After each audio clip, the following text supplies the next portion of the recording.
That has been released by the state government, all the federal government, as far as those who were abducted are concerned.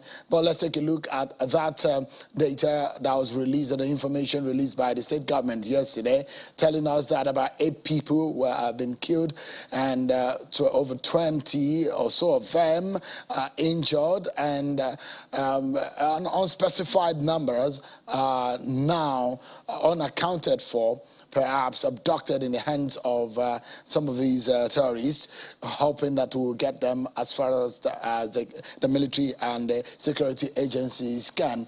But part of the frustration is also what led to these, and part of our conversation also tonight will be how we can keep the rail track safe. The honorable member is had experience on oversighting on the issue of land transport, which include, of course, rail track. So you can see there, 26 people injured. As far as the information that we're getting is concerned, 8 bodies recovered, and 362 people, we understand, have their tickets validated. We do not know how many of them, out of the 398 passengers who bought a ticket, got on the train, but 362 had their tickets validated. Honorable Bade, if you can hear me now, we had your connection if you can hear me now, we understand that. The area is not motorable. The best the security can do is to also get motorcycles and pursue them. Now, what is happening is very unfortunate. I will tell you that I have looked at this and I feel there is need for us as a country to look for foreign assistance. I listened to Senator Mark Ademi today on the floor of the Senate, and I agree totally with him.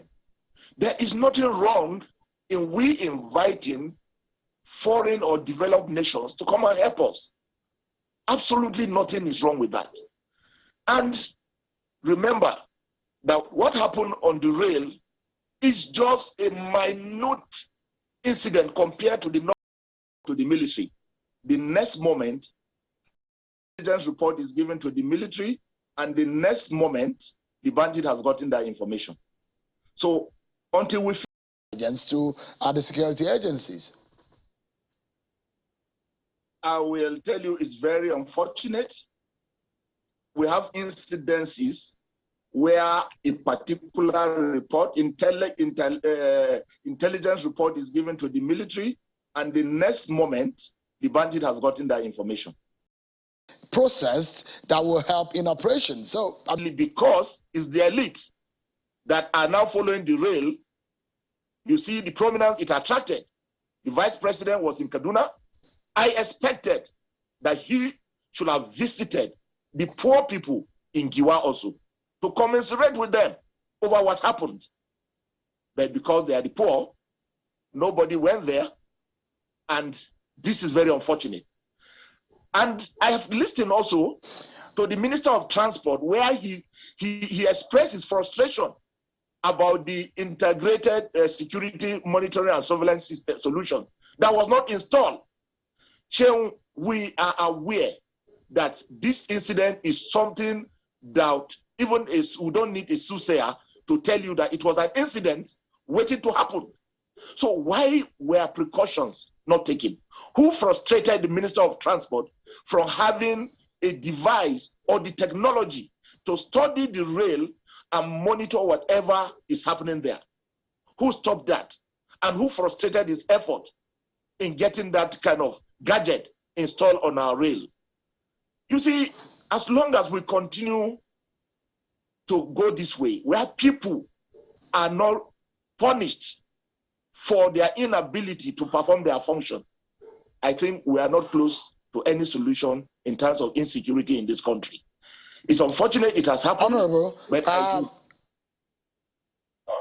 Yeah, Yes. I'd like our viewers to also listen to the perspective of Governor Nasir El-Rufai as a #1 citizen of that state and the chief security officer. He has his frustration that he has heard so many times about how things should be handled. He was at the villa the other time and was speaking about the fact that these guys needs to be a simultaneous operation to flush these guys out. In fact, there was a time also in Abuja at the conference where the governor was saying that the military should go and bomb them from their enclaves, from their hiding places, although those people will believe that in doing that, there might be some danger, there might be collateral damage. But this is what the governor had to say on this particular incident, and he's not changing his position on bombing these terrorists and these mindless people who are killing innocent Nigerians. Take a listen to Governor Nasir El-Rufai. What we've always said is the way to end this banditry is simultaneous military and ground operations. If we have the Air Force bombing the camps, we know where the camps are. We have the maps. We know everything. We have their phone numbers. We listen to their conversations sometimes.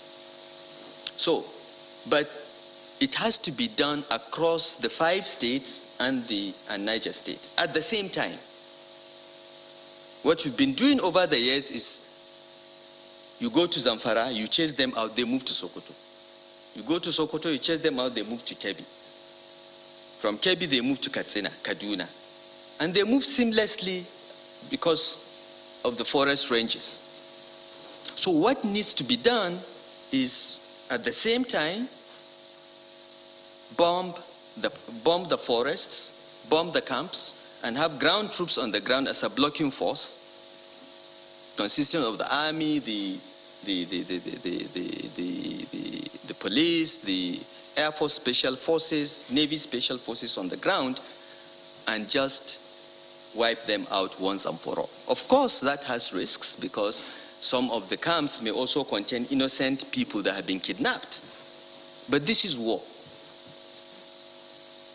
In war, you always have collateral damage, unfortunately.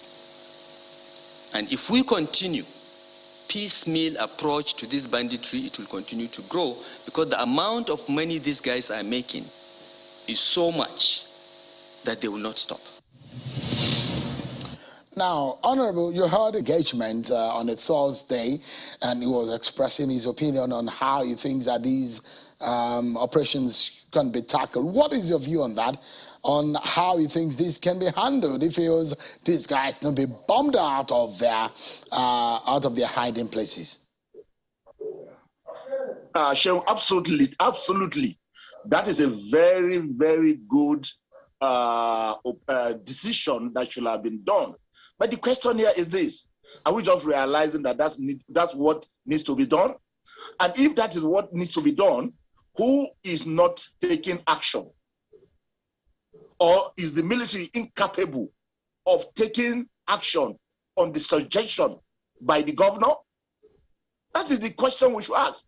Or are we saying the hierarchy of the military does not have this simple solution? Because I know the governor, he's not a security expert.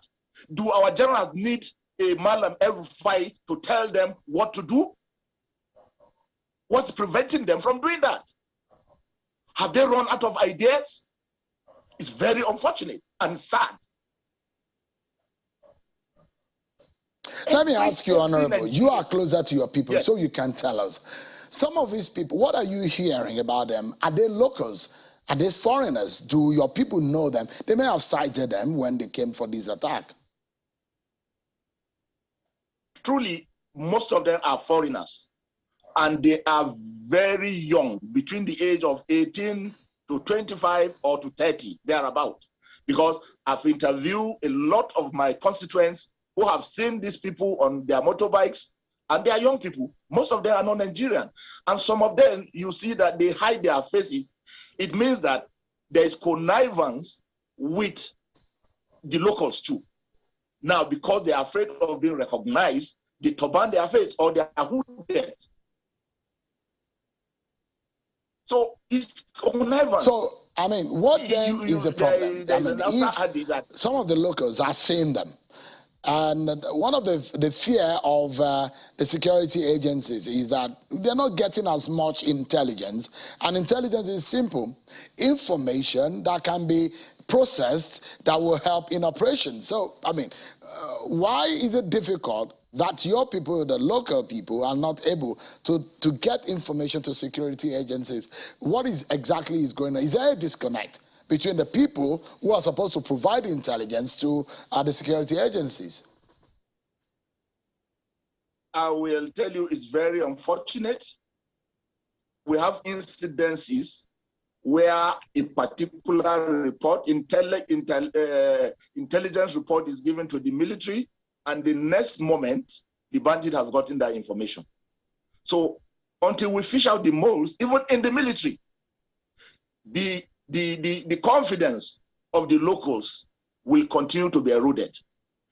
Most at times, anyone in the village that takes a report to the military, the next moment, the bandit or the terrorists will hear about it, and they will know who took that report there, and his family are dealt with or wiped out. We have incidences like that until we remove all the moles, even amongst the military. The confidence of the locals will continue to be eroded. Let me ask again, Honorable, and